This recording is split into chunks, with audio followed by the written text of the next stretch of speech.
Hey, how you doing? This is Kitch, and you are watching me play Factorio. I have taken the two designs and made a little bit of refinements, modifications to both of them. I still haven't quite decided which direction that I want to go, so I figured I would do what you normally do in situations like that is put them together in a cage match and let them fight it out, right? See which one comes out on top. Just kind of a summary. Okay, so this is the one with the 5 belts where everything's on the same sushi belt, or on the same belt. We're not splitting anything up. The pure one, as it has been referred to.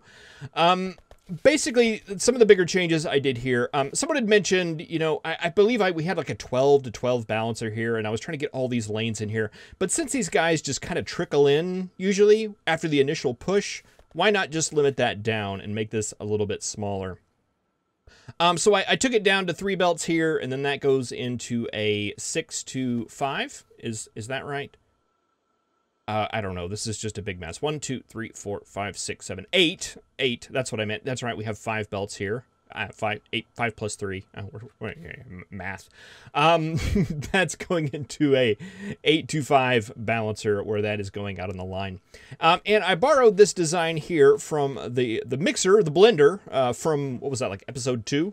That I designed and threw to the side because the pure lane balancer worked out so good in the other design. I just wanted to try it out here as well. And I did the barrels with the belts and the splitters as opposed to doing it with the inserters like I did before. So the belts or the barrels will get filtered off here and then come down here and come down this way. And likewise down here, they'll get filtered off and sent down this way. On the lane balancers, I did send a bunch of fish through the line because with this lane balancer, these little sections right here where the fish are, those items do get stuck there and they are there permanently. So I wanted something neutral in there to go ahead and block those off. Up here on this setup, not a whole lot has changed. I went down to 1 copper line here. I think I'm going to go down to 1 copper line up here as well. Just to make things more nice, and it's just not needed once everything gets up and going. Both of these designs are now tileable. I can take a Control C and put that right down there, and they just line up perfectly. We can make just big columns of them if we want to.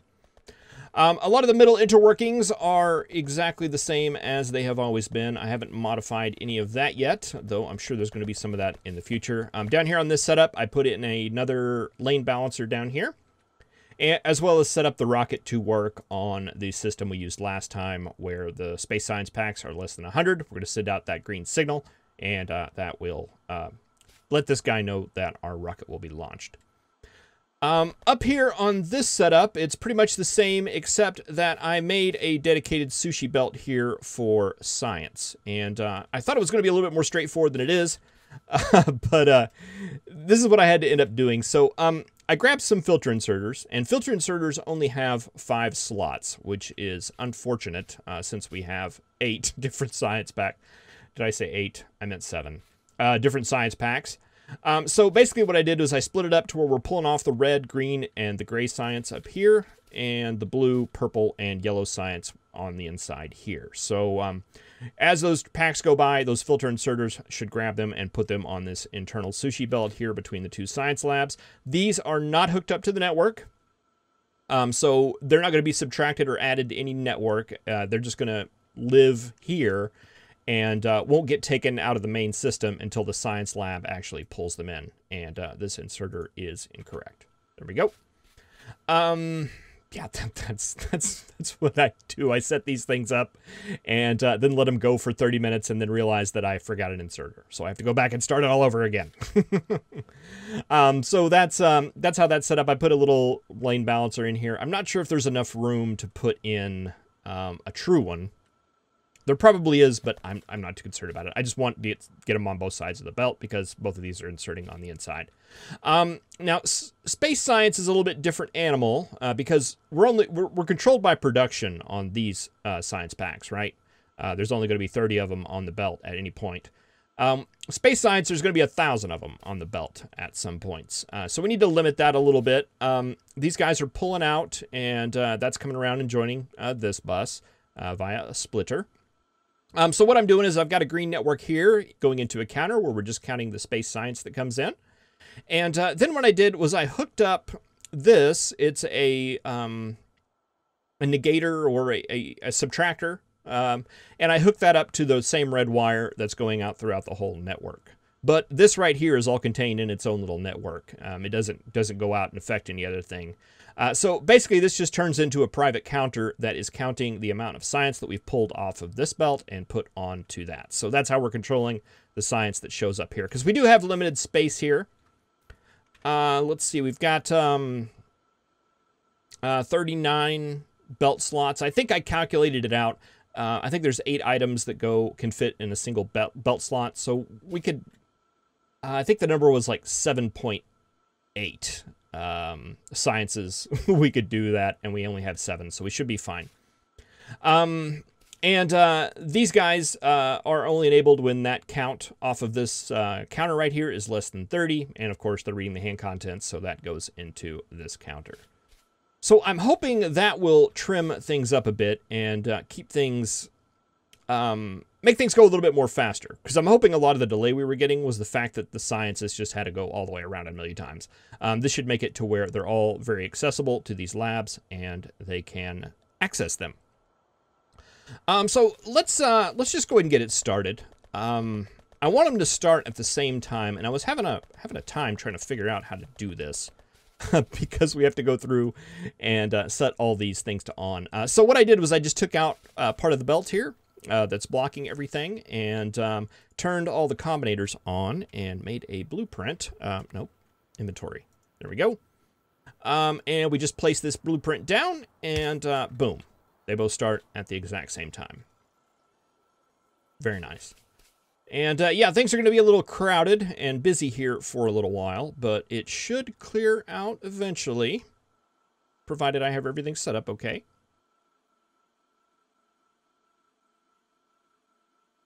Come on, just one of these guys stop. Okay, the fluids have stopped. Okay, the steel has stopped. That's going to work out just swimmingly, I believe. All right, so everything is looking pretty good throughout the factory here. So let's let it run for a little while, and I will see you here shortly.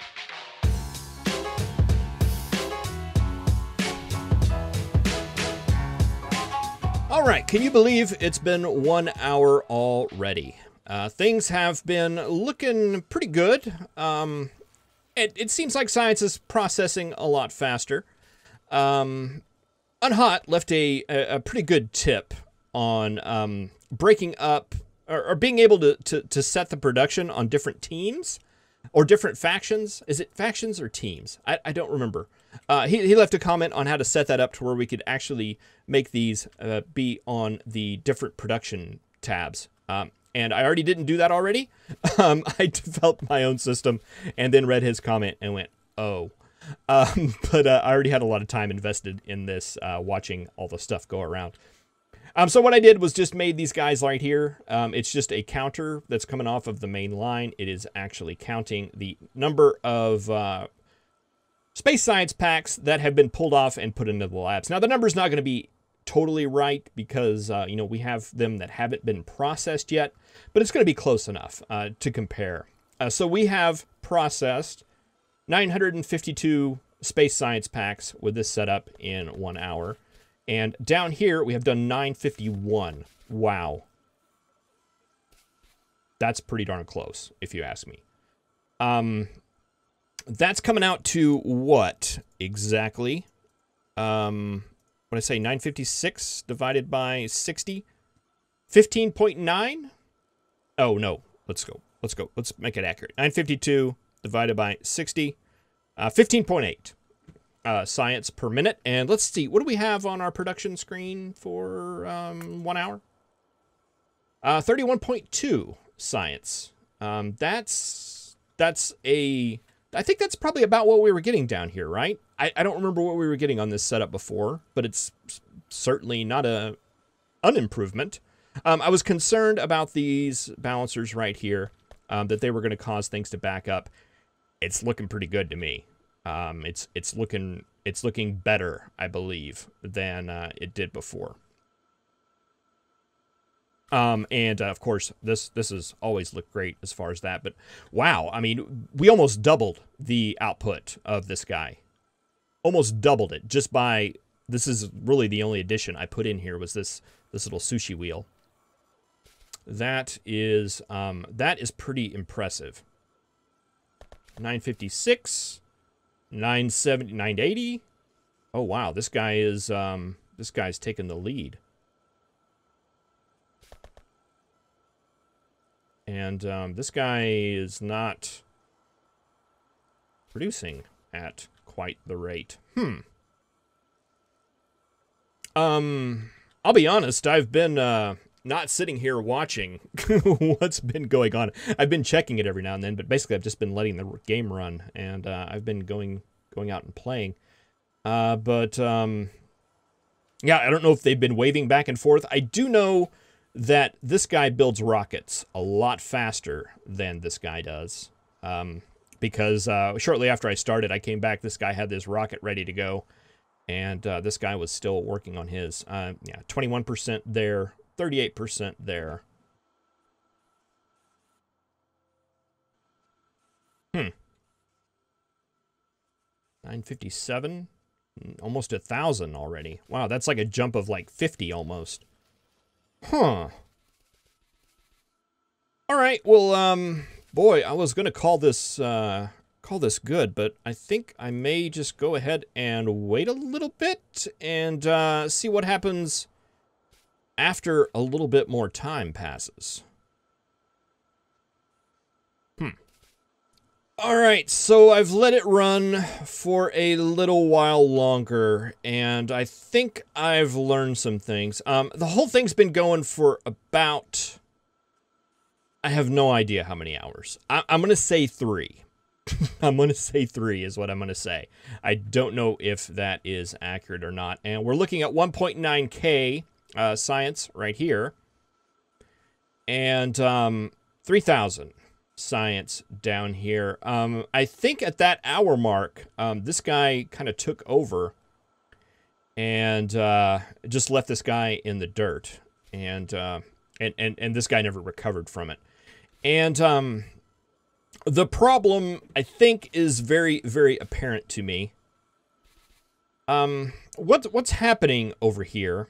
This thing is just okay. Let's throw some things out here too, right? The 1 hour thing. Whenever these two were the same, that was a pretty big deal because this setup here is actually using half of the inputs that this one is. So if we go and look at the copper number, I think it's like 3,000 or something like that in this setup. It's going to be 1.5K up here. I mean, this is literally using half the inputs of this one down here.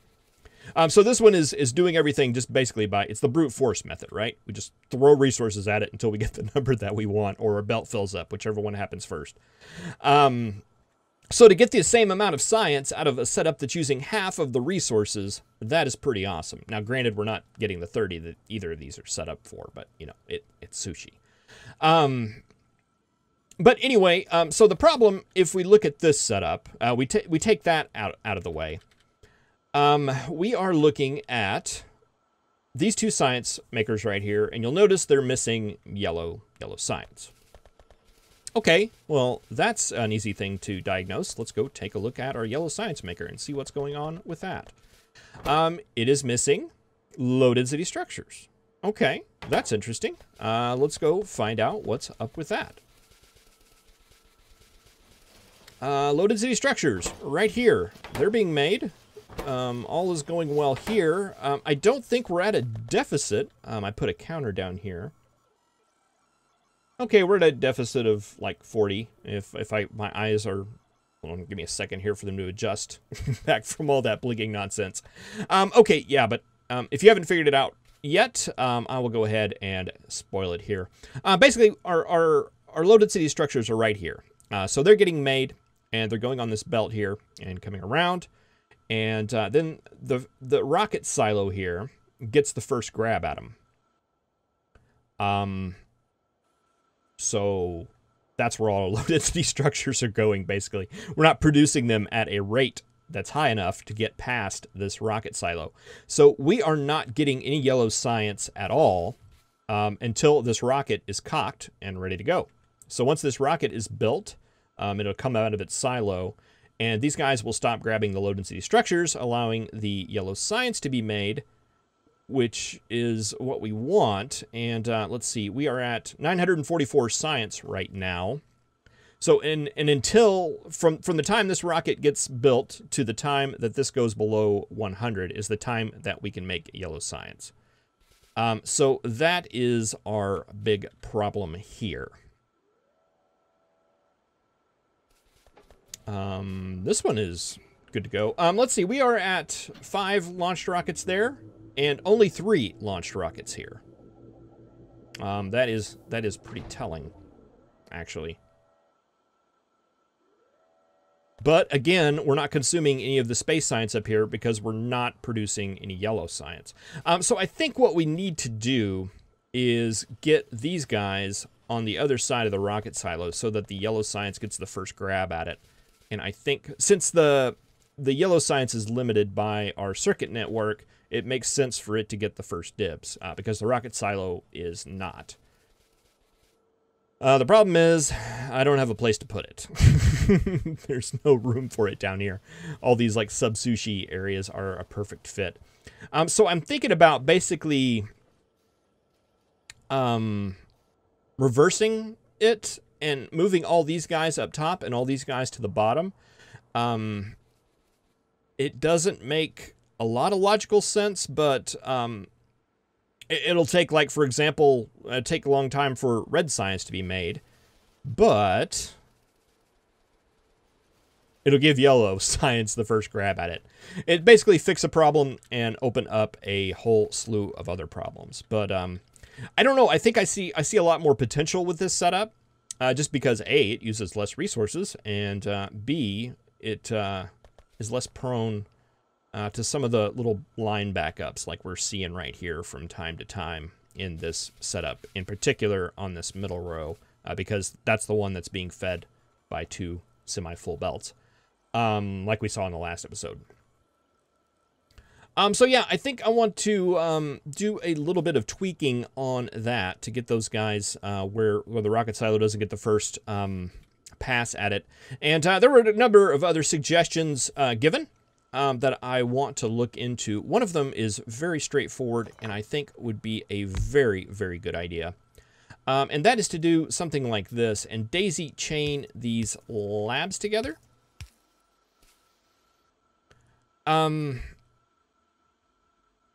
That would give us like kind of an extra buffer of science, as well as make it to where it'll process faster. Because if there's a yellow science pack that gets up here, it'll go to this middle one. If there's a yellow science pack that gets to here, it'll go to that one. Worst case scenario, if we have all the sciences available, we can at least make one. Because if we got in a situation where this one was missing a yellow science and this was missing, you know what I'm saying, right? This kind of can condense that down a little bit and make it to where it'd be more efficient, I think.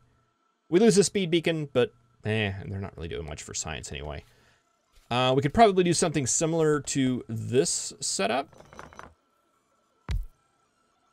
We'd have to move speed beacons around, but yeah. And I'm guessing that may increase the speed at which these guys move. You are low on green science? That's weird. That's fine. Another suggestion that I've been kind of looking into as I've been sitting around and watching the sushi belts go around is something like this, in that we still have all of our belts going. In this case, it's the 5 belt setup. But instead of pulling out directly into the factory, we pull out into buffer chests, and then from the buffer chests into there. Because a situation we can find ourselves in is something like, let's take wall, for example. We have 17 17 wall here, and we have nothing in the can here. It's all out on the... Do we have one with any reserve here? Okay, so there's like 12 coal in reserve here. And it's not pulling in any extra iron or anything like that. It's just sitting around. So whenever these guys get drained out, we're starting from 0, basically, whenever these inserters start. So if we had those items already buffered, they could buffer while these guys are sitting around doing nothing, and then just build crazy fast once all that got done. So I've set up this system here that's got just like a ton of circuits and stuff. We still have our red network that's setting the request. We still have our green network, and it looks like I'm missing a wire here. And a red network that's doing our adding and subtracting. I have done the adding and subtracting based off of the inserters that go into the factory. Not the ones that go into the buffer chests. I'm not sure if that's a good idea or not. But that's what I'm doing. That is there. And I've got a combinator here that's taking the each signal and outputting each with a -1. So we're taking the signals. It's really hard to see. We're taking a red wire or a green wire on all 3 of these chests. We're multiplying that by a -1 and combining that with what is coming into this combinator. And the combinator is how many items we actually want in these chests. And then that is going out to these inserters where it is setting the filter of those inserters based off of what that signal is. So the practical upshot of that is, let's say we wanted to make gears, right? So we would go and set that to gears. And yeah, and I did the alt thing. Okay, so you're making gears, right? And I brought my combinator back down here again. So we would want to set this to green. Set this to gears. That gives the signal if gears are less than 0, output the green signal. So that should be sending a green signal out. Oh, it's not sending anything out.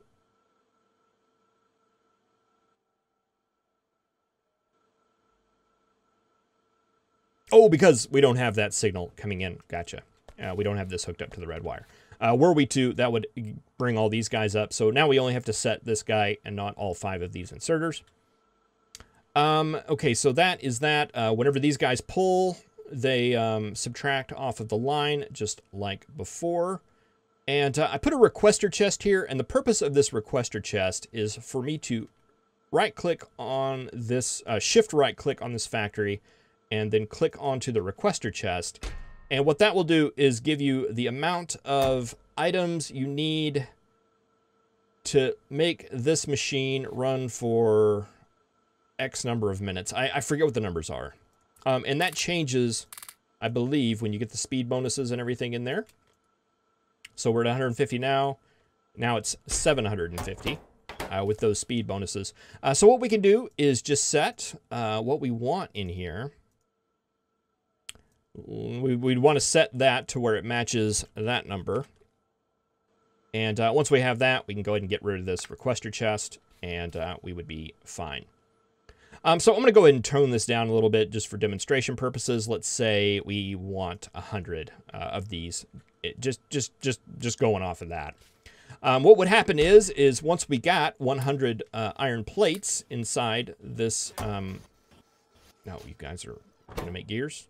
Is that where we're playing this? Fine. I'll just get more iron. Once we get over 100 iron in this, you'll see that the filters on these inserters have turned off. So they've basically just turned themselves off. And once we drop below that, the filters come back on. I'm not sure if this is needed or not, but it sure was fun to design. I can see this being a lot more useful on this setup. That's just got everything running all the time. I'm not sure how that fares with the National Sushi Belt Association on and their guidelines on pure sushi factories. I'm not quite sure where that fits in. But it looked like it may be fun. I don't know if it's going to be worth the effort of getting everything set up with it. But I don't know. It was a suggestion that some of you have made to buffer the inputs on those. And I don't know. Maybe just give it a try. All right. Well, those are the numbers and the results of some testing. You're still at 1.9. You're up to 3.2 already. All right. Yeah, no, we've got problems. We've got many problems. Well, thank you very much for watching. I really appreciate it. I will see you in the next episode where we will see what other kind of crazy contraption I can come up with. Thanks for watching. See you next time.